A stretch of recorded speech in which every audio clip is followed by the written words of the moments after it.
fingertip technology introduced in 2006. It is the movement of the phaco-tip which is side to side, and this provides an excellent cutting efficiency, thermal safety, and excellent followability. So what happens here is that the crystals induce a torsional or oscillatory movement in the shaft of the phaconeedle, and with the proper tip design, a small degree of torsion in the shaft is amplified to a greater side-to-side movement at the tip. So this is a video showing the difference between a torsional and a traditional longitudinal phaco, in which in the torsional phaco, the movement is like a door knob, and thus the pieces are eaten up much quicker. Also, here the temperature rise which is happening under occlusion and load is much lesser versus the transverse technology in ellipse, and this helps to produce 60% lesser temperature rise. Now, this is a graph showing the comparison between a traditional and ellipse ultrasound modalities and the OZL technology. In the first one, if you see, over the time the temperature has significantly risen.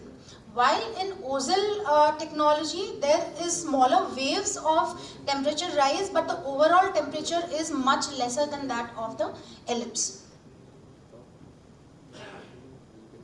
So this helps preserve the wound integrity by reducing the heat transfer to the eye, and thus enhances the thermal safety. The unique side-to-side shearing provides a clear performance advantage over the longitudinal ultrasound. Improved energy delivery and followability causes reduced repulsion, that is throwing off of the fragments, and it is more efficient cutting performance with no backstroke.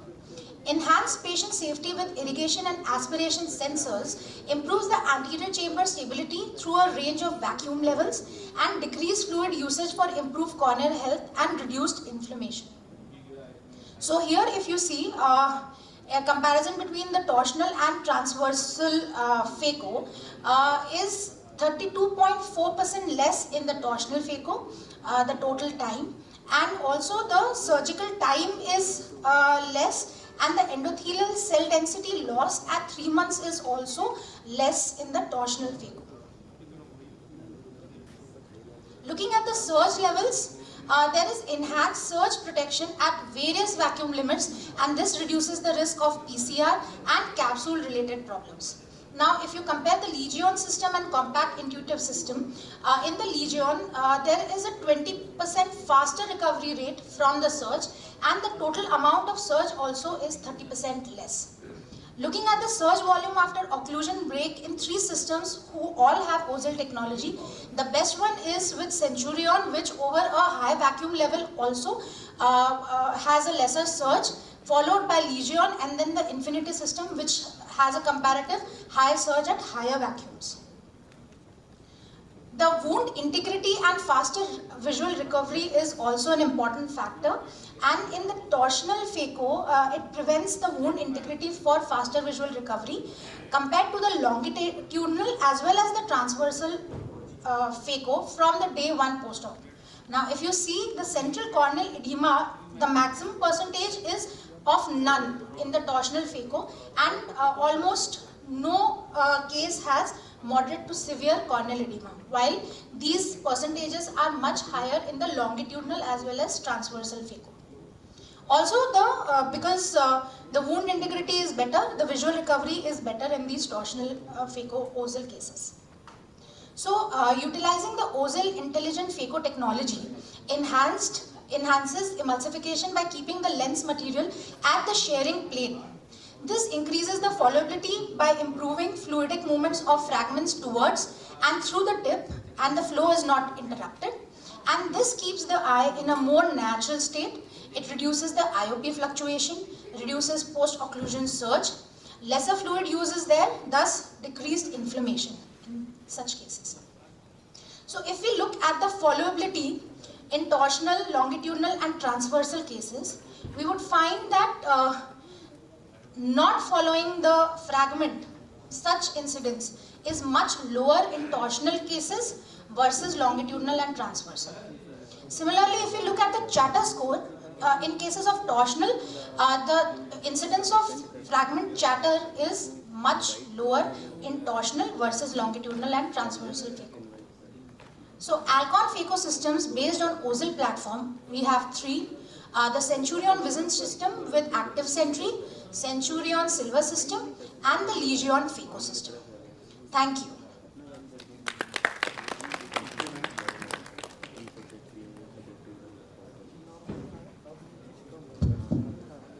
Thank you, Dr. Nidhi. Now, the next speaker for us is Dr. Rahul Prasad. Sir is Associate Professor in Rajendra Institute of Medical Sciences, Ranchi, and he will be giving a talk on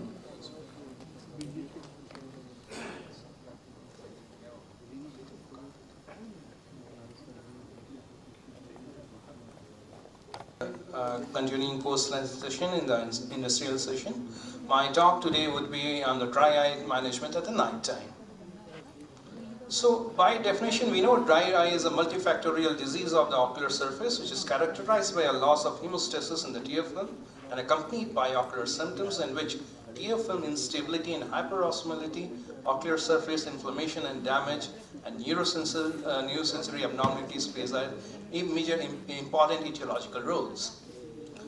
So it's not just about lubrication, this we have to remember. There is maintaining the integrity and the stability of the three layers of the tear film which forms as a very vital in the management of dry eyes.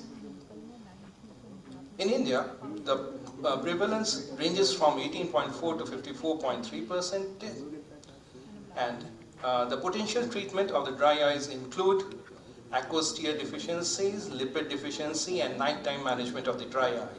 My emphasis will be on the nighttime management of the dry eyes.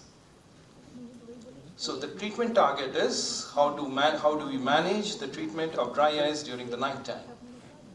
So it needs a special care. Dry eye has to be managed round the clock, and nighttime needs very special care because prolonged nighttime protection is the need to ensure a very fresh morning. So what happens at the night time? There is lack of adequate tears, tear evaporation, poor eyelid function, or an imbalance in the tear composition can all cause dry eyes. Meibomian glands not functioning, quality of the tear is compromised, aging, medical conditions such as diabetes, lupus, rheumatoid arthritis, thyroid disorders, and certain medications and tear gland damage are also contributor to the nighttime dryness. So what happens at the night time? Typically when we sleep, our eyes are closed and they form a seal giving the ocular surface time to recover. However, while asleep, blood pressure, metabolism, and the body temperature all drop. But for some who already suffer from problems with tear production, the way the body functions during sleep can make a bad problem even worse. This leads to a decrease in tear production in an already irritated eye. So what happens at night time? Nocturnal lagophthalmos. It is the inability to close the eyelids completely at night. It allows the tear in the eyes to dry out, making them feel uncomfortable, tricky to diagnose. Thyroid disease, grave disease, facial palsies, Bell palsies, and tumor can all be possible contributed to this condition of nocturnal lagophthalmos. Indoor environment can also be a factor for waking up with dry and itchy eyes. Allergens in the bedroom, or specifically in the bedding and around the bed, can dry out and cause redness. Sleeping directly in front of the fan or under a heating or an air vent can also exacerbate the condition. So, one of the modalities to counter this is using gel ointment known as softdrospine. Why? It contains mineral oils that help in replenishing the lipid layers of the tear, moisturizing of the dry eyes, protects against the tear loss, and restores the lipid layer of the tears. Why at night time? Because it protects the eyes from nighttime dryness and exposure and is ideal for use at the bedtime. So, what are the sealant features of this ointment? It protects eyes from the nighttime dryness and exposure and is ideal for use at the bedtime. Increases the lipid layer thickness of the tear film compared to CMC and the PEG HP Gore gel. It is in gel form, so there is no need of shaking on, non-greasy, easy in application as a protectant to prevent further irritation or to relieve dryness of the eye. Thank you very much.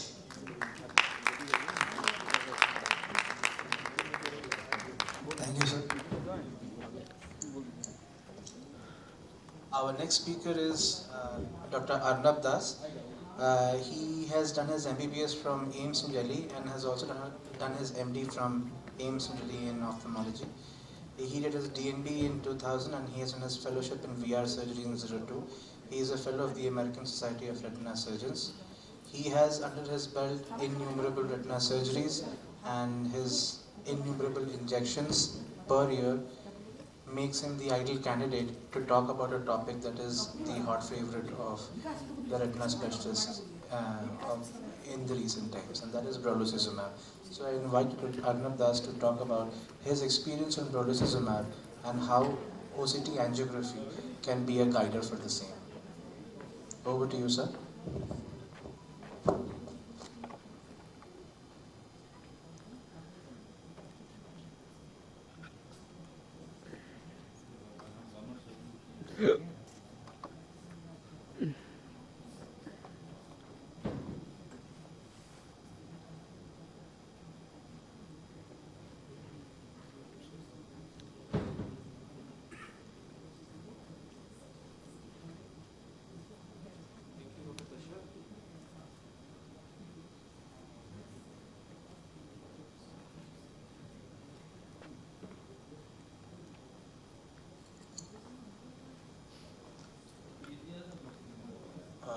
It is so nice to be here in Ranchi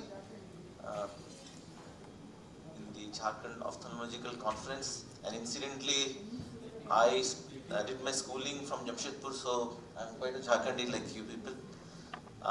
So I have been given the topic my experience with brolucizumab and OCT angiography as a potential guider. So for those who are not quite exposed to OCT angiography, how does the normal OCT angiography appear?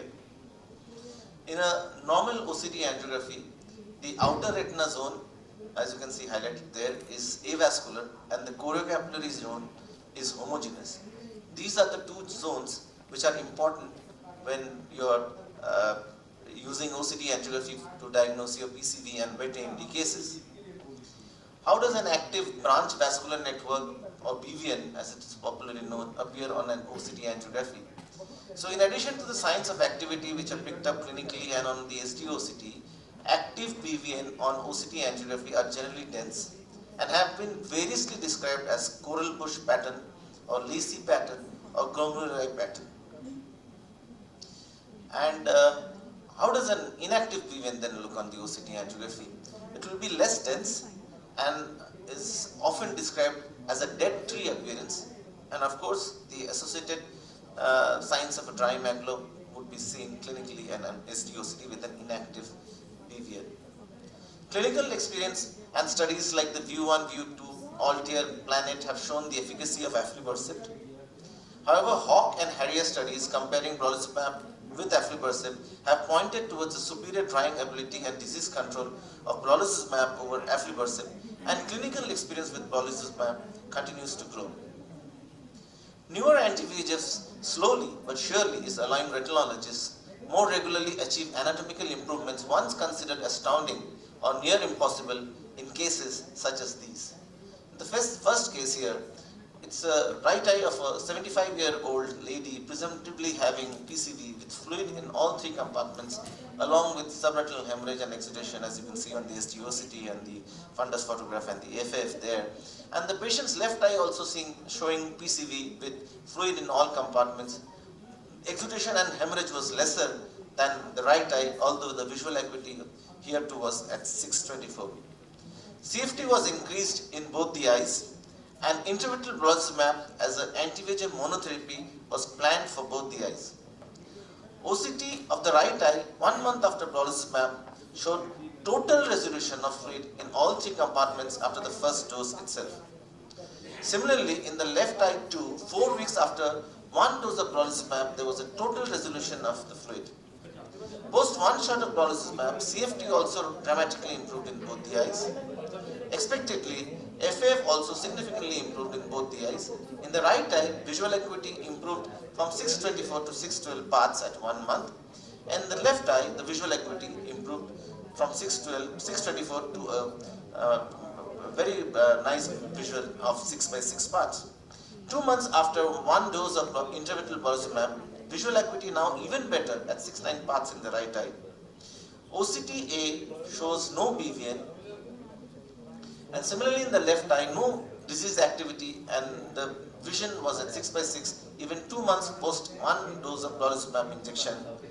Thus, no further injections planned at that point for either eye, as no fluid or hemorrhage clinically on SD-OCT, and no BVN on OCTA even 2 months post injection. Patient was given amsulodipine for monitoring and asked to follow up SOS or 6 weekly.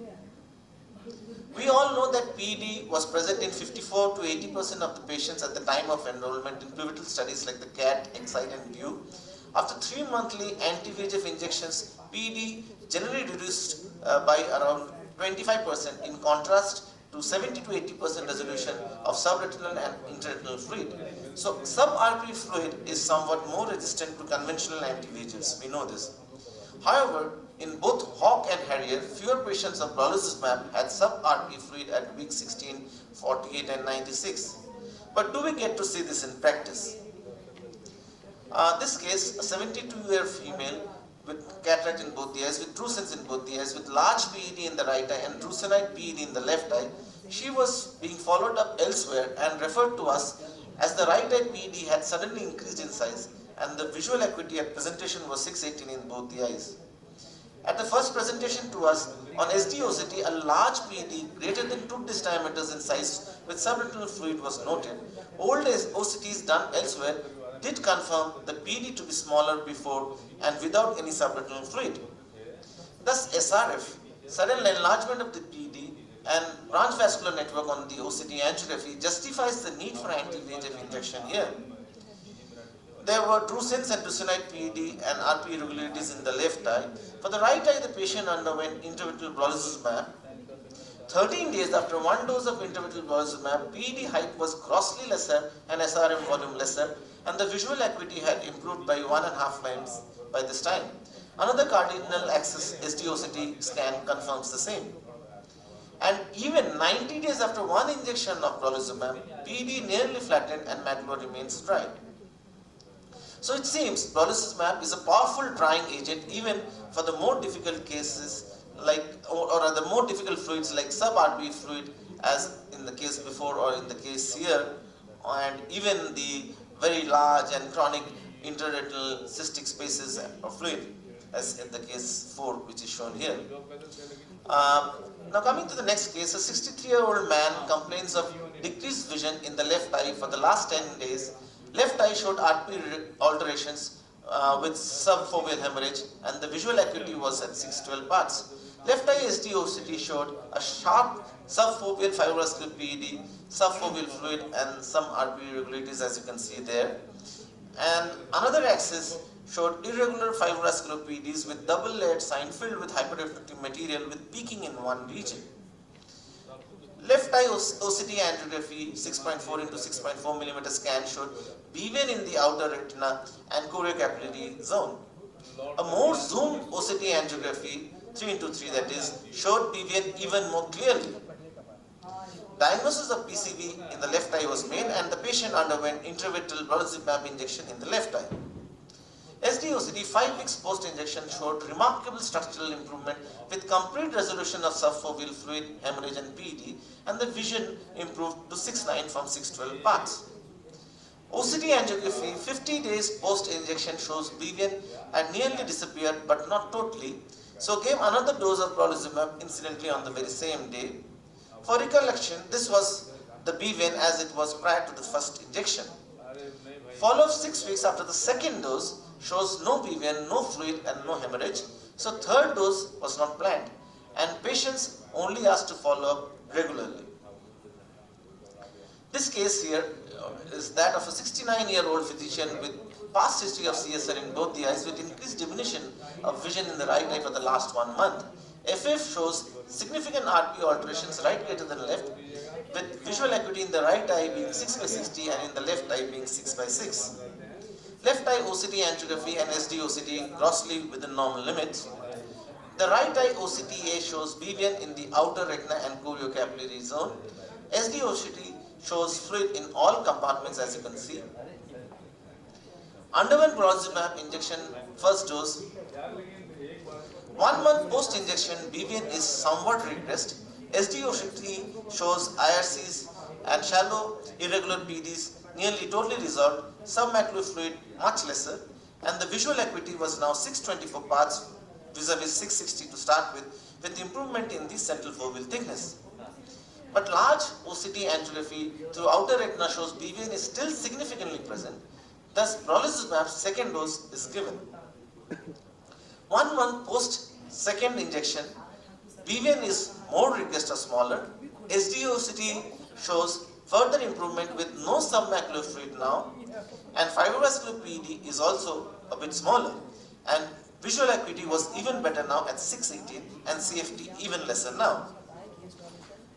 Large angio of the outer retina shows BVN now significantly lesser and less leafy after the second injection. Third dose of brolucizumab was given, although no fluid was noted on the SD-OCT. 6 weeks after the third dose, BVN now totally disappeared or nearly disappeared. SD-OCT nearly restored to normalcy. Visual acuity was even better now at 612 with further reductions in CFT. This was the baseline OCT and OCT angiography for your recollection. As this was the state 6 weeks after third dose of brolucizumab with BVN now grossly regressed and also no activity clinically and on SD-OCT. Plan was to review the patient 6 weekly but also to report SOS and repeat treatment if reactivity picked up clinically on SD-OCT and or BVN reappearing or enlarging on the OCT angiography. This case is that of a 65-year-old male, non-smoker with history of scotoma right eye for the last 2 months, and a diagnosis of right eye hemorrhagic pachychoroidal neovasculopathy or PCV was made, and there was IMSC with normal fundus in the left eye.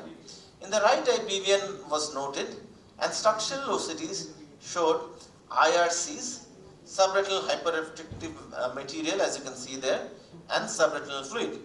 And the visual acuity was 6 by 12 parts. An enlarged scan shows BVN even more clearly. 1 month after first dose of brolucizumab injection, OCT angiography shows BVN nearly disappeared except for a few remnants of BVN.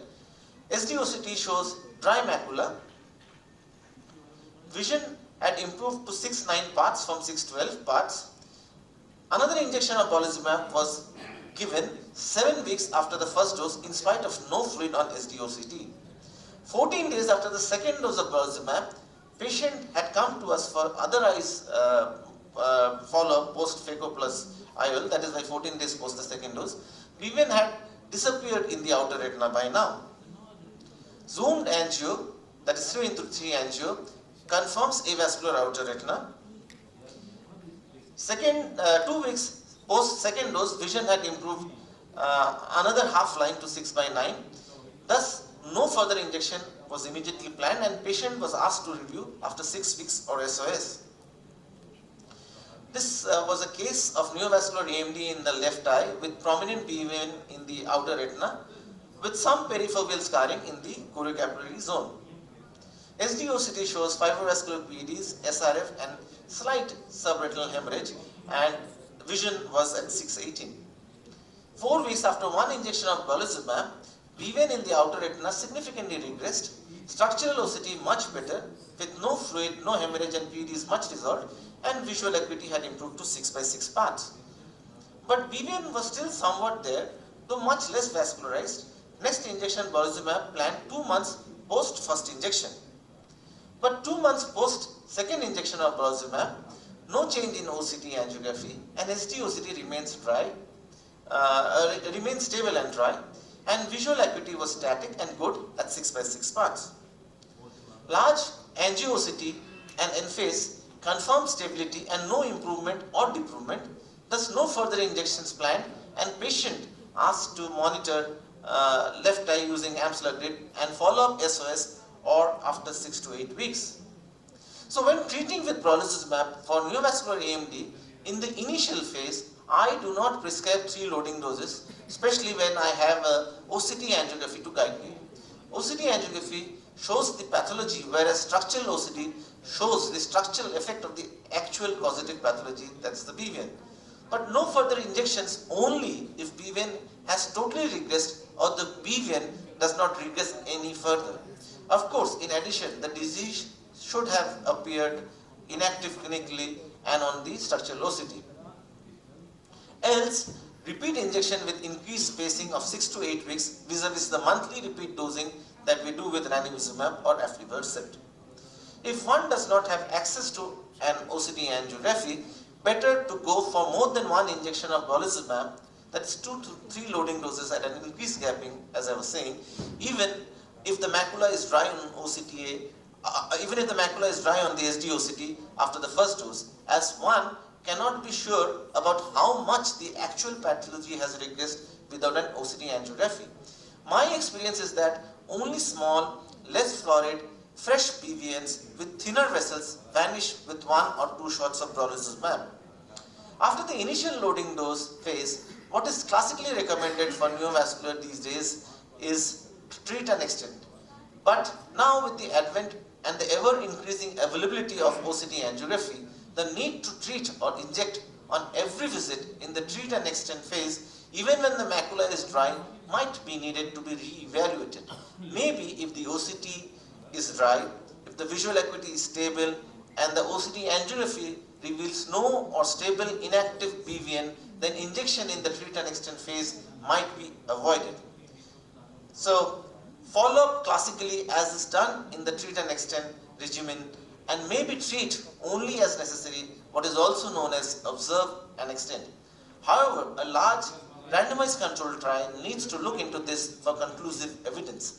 Till then, especially if OCT angiography is not available, best to follow the classical treat and extend regimen after your initial loading phase. This example will sum up what I was trying to say in the last 2 slides. Like this patient had received 3 doses of brolucizumab at 6 to 8 weeks interval in the initial phase, with last being on the 5th of October 21, was being followed up on observe and extend regimen rather than the treat and extend since then, with visual acuity stable at 6/9 and dry SD-OCT with residual minimally vascular BVN, which was keeping stable at this level as shown in the OCT angiography here. Thus the patient had not received any repeat injections post the initial doses. An enlarged 3x3 OCT angiography scan also of the same day confirms stability with relatively dead tree appearance with larger, more mature vessels suggestive of inactive chronic neovascularization. Structural OCT reconfirms dry macula with shallow irregular PDs continuing to stay very shallow. However, at an observe and extend follow-up, 8.5 months after the last injection of brolucizumab given in the initiation phase, showed that though the vision was still stable at 6/9, structural OCT showed an increase in the height of the fibrovascular PED with an associated increase in the CFT from 195 to 208 microns now. And OCT angiography now showed an increased vascularity and enlargement of the BVN. An enlarged OCT angiography confirms the increase in the size and vascularity of the transvascular network. The more zoomed SD-OCT not only reconfirms the increased height of the fibrovascular PED, but also a chink of SRF, as has been highlighted or pointed there. Thus, here, though the visual acuity is still stable and good at 6/9, but there is evidence of disease reactivity, so repeat of intravitreal brolucizumab was advised. Thank you for your patient hearing.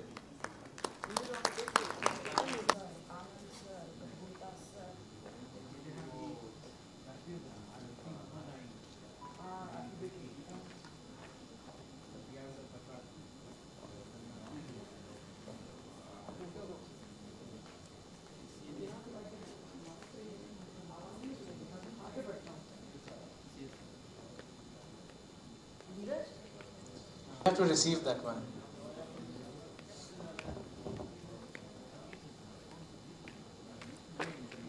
Thank you. Thanks a lot, everyone. This brings us to the end of the industry session.